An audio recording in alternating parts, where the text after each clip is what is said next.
மத்திய அரசு என்று உங்கள் கேள்வியில் நீங்கள் சுட்டி இருக்கிறீர்கள்.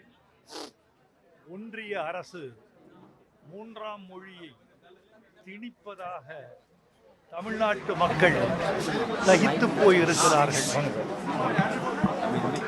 எந்த ஒரு மொழியின் மீதும் தமிழனுக்கு வெறுப்பு இல்லை.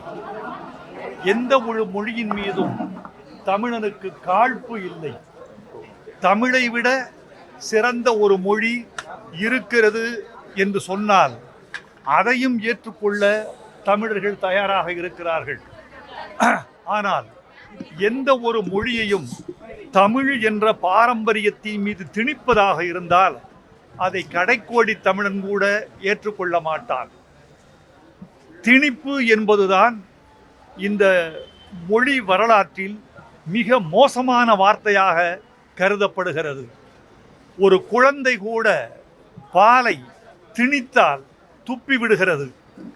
மொழியை திணித்தால் ஒரு இனம் ஏற்றுக்கொள்ளுமா என்பதை நீங்கள் கருதி பார்க்க வேண்டும்.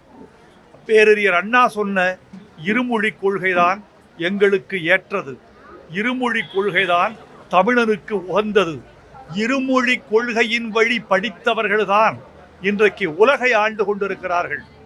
தமிழ் மொழி வழியில் படித்தவர்கள்தான் ஐயா அப்துல் கலாம் அவர்களும் இன்றைக்கு இருக்கிற விஞ்ஞானிகளும் அவர்கள் வெற்றி பெற்றிருக்கிறார்கள். ஆங்கிலத்தையும் தாய்மொழியாகிய தமிழையும் கற்றுக்கொண்டிருந்த பெரும் மாணவர்கள் மட்டும்தான் இன்றைக்கு நாசாவிலிருந்து உலக நிறுவனங்கள் வரைக்கும் ஆண்டு கொண்டிருக்கிறார்கள்.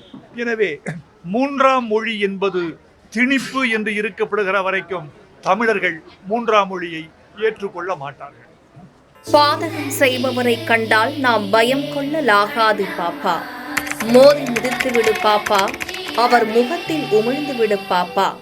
அண்மை செய்திகளை உடனுக்குடன் தெரிந்து கொள்ள இணைந்திருங்கள் எம் நாடு தொலைக்காட்சியுடன்.